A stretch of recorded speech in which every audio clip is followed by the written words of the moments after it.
to introduce Dr. Michael Arata from the United States, who prescribes LDN. Thank you for joining me, Michael. Thank you. It's a pleasure. Could you tell us when you first heard about LDN?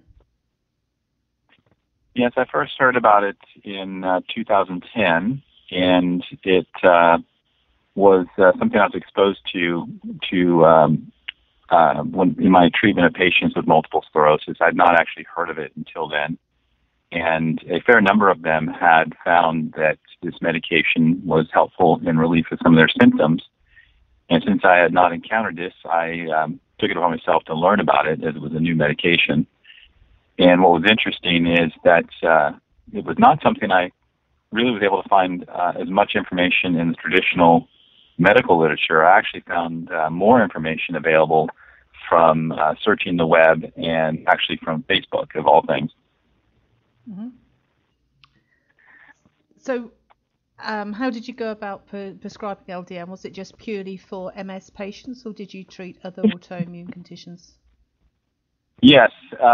Fortunately, I had a physician that I had a collaborative relationship with. It was actually in Canada, and he had been using LDN for several years prior to that.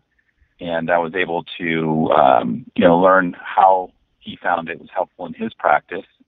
And in fact, some of the patients that I was treating were common patients. And so it was something that I was able to get up to speed fairly quickly, I think.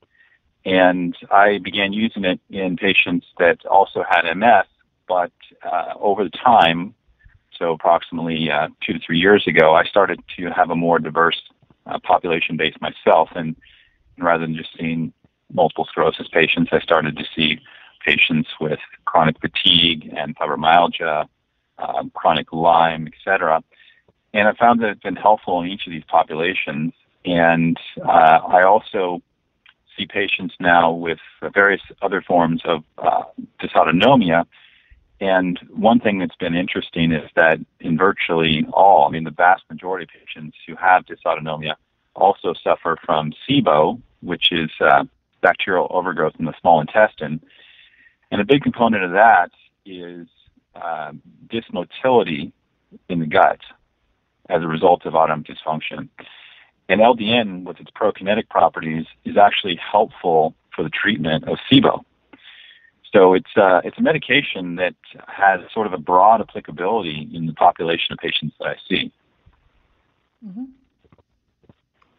And where do you see LDN going in the future?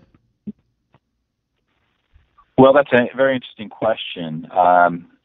It appears that it is starting to have more traction in, quote, mainstream medicine. You see places like Stanford University and Cleveland Clinic, for example, now starting to embrace it, which is fantastic.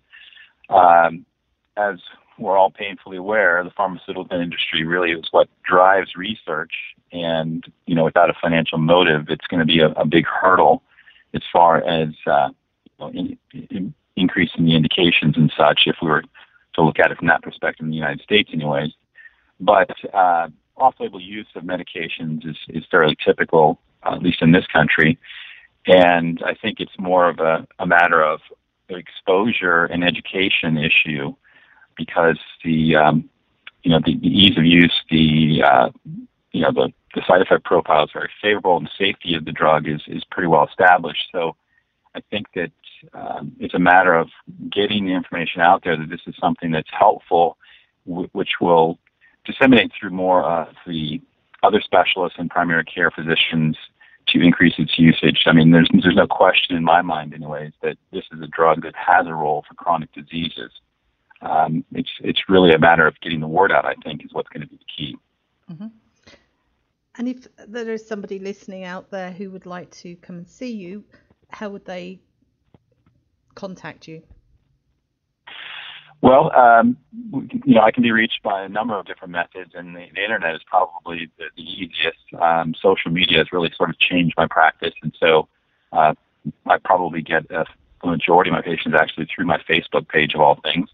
That's probably the most readily available option, but you can certainly search me through Google, Yellow Pages, etc. Mm-hmm. And where are you based? I'm in Newport Beach, California. And do you do telephone consultations? Not at the moment. I don't for this anyways. I do consultations in the sense that initial contact, patients that are interested in coming for treatment, but doing remote care, I'm not really set up to do. Okay. Well, thank you very much for sharing your experience with us. I'm sorry?